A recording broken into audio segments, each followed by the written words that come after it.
Hey, I'm Steve, and I'm Wait, reviewing your car's this. dirty. Oh, crap! Oh, crap. That's alright. Okay. Tip number 1. Make sure you press car wash mode before it starts rolling. Help me!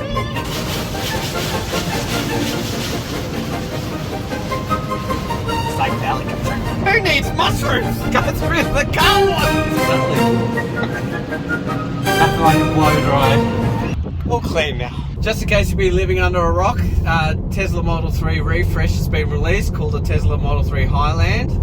And that is a midlife refresh. I think it's needed it. Things like just external changes, but the majority of the changes for me that I think have changed has been the interior. There's been a lot of changes that's where the bulk of it's changed, in my opinion. But yeah, I'll just show you the differences between the two that I've noticed. The headlights, the front bumper, the wheels, the brake light, the logo. So real life range with the electric car, get about 430 kilometers out of a full charge, although I haven't really let it go right down. Got it to about 10%. If you're doing normal suburban driving, then you get a lot, you do get your 430 kilometers out of a full charge. But if you're doing long highway driving, you get a lot less, purely because you're not using the regenerative braking, so it's not charging the battery as often. Obviously, if you're going 110 kilometers on the highway flat out for 100 kilometers, then obviously you'll need to charge a lot more often.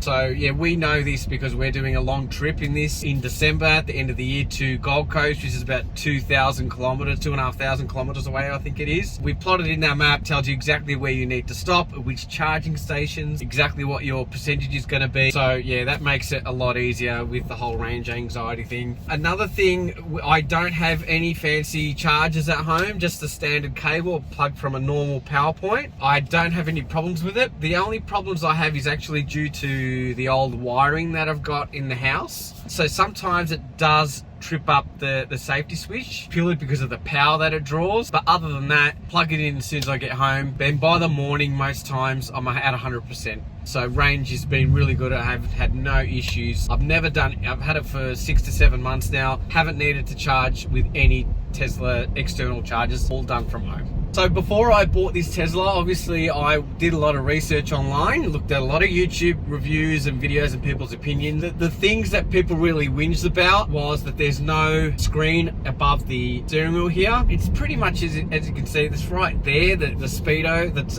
what speed you're going. You get used to it extremely quickly. The glove box, the fact that you have to use everything from the screen, I mean, really not a problem for me. The glove box, I only use it to get my umbrella out. Probably once every couple of months I tap glove box, but so that's no issue for me. And obviously I can understand it would be a bit of a pain having a car like this if you don't have access, like a car park charge at home. Like if you're in an apartment building and there's not really many chargers, that would be painful. But other than that, same with a lot of the American reviews. So they're talking about panel gaps and issues with regards to the build quality. As this one, the Australian market's actually built in China, so I've had no issues at all. Look, you get the odd condensation in the brake lights, but what do? You got to put up with stuff like that. It's no issue, not issue at all for me. Another cool feature is the auto steer function. Now, I didn't opt for the $10,000 autopilot configuration. I just thought at what stage it's at right now, definitely not worth it for me. But it does come standard with the auto steer function, which it says it's in beta, and to engage that you just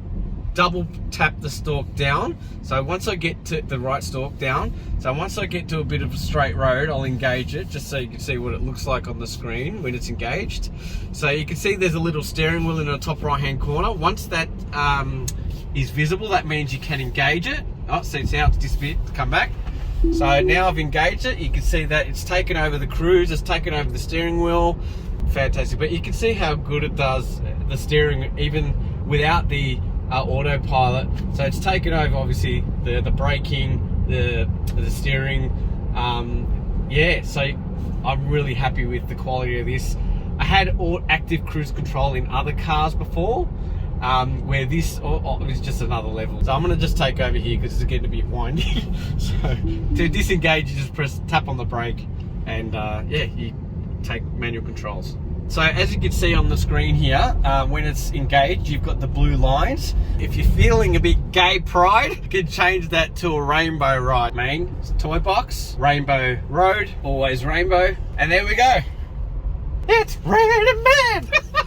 The things I really love about this car, I had my reservations going electric because I had a BMW M2 competition before this, which was an awesome car. But just the feel of driving this car, I mean, I'm in just comfort and chill mode at the moment. You put it in sport mode and standard power, and this thing just goes off. Feels like you're driving a really, like, it feels as good, I would say, as my M2, because this one's rear wheel drive only. You get the same rear feel driving. The grip on it is just unbelievable. The one pedal driving, I thought, why would you want a one pedal drive a car? And now I'm so used to it. When I jump in other cars, I forget to brake.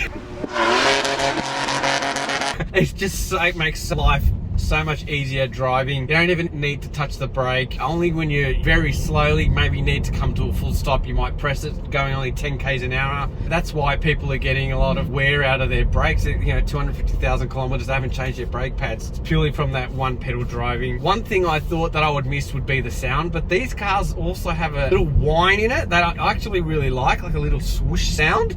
And I really like that. It just feels like you're in the future. Something that's underrated as well. We know how good the software is. There's nothing on the car market that can beat it, right? But the app as well. Just little things like being able to schedule at 8 o'clock every morning that the car is set at a certain degrees. You can schedule it. As soon as you get in the car, instead of having a freezing car, it's warm. Same if it's hot, you can cool it. You know, and the app, you can just open it up. There's been a recent update where it shows all the cameras surrounding in one screen. You can just view that. It becomes like a portable security system that you can drive and check who's near your car. Yeah, it's just, there's so many little things. The video will be 3 hours long if I go through all the things that I really love about it.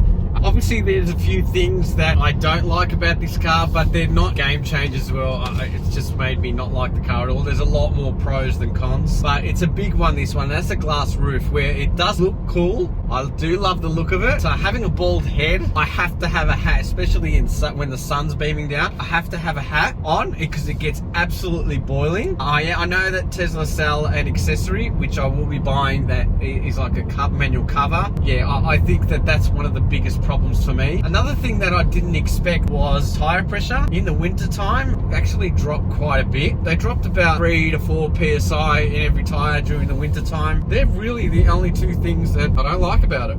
So as soon as I saw the new Tesla Highland that's released, I was interested to see how much Tesla would pay to trade in my car. It's only got 9,500 Ks on it, and I submitted the request, got the reply. They offered $44,000. So I think I'm going to be sticking with this one for a while. All right, I'm done now. Thanks very much for watching. If you got to the end, please like and subscribe. Like I said at the beginning, we're almost monetized. Like I said, I can't wait to get my first 2 cents paid from Google Ads revenue. If you want to check out some of my other videos, please, should pop up now, and I'll see you on the next video. Cheers.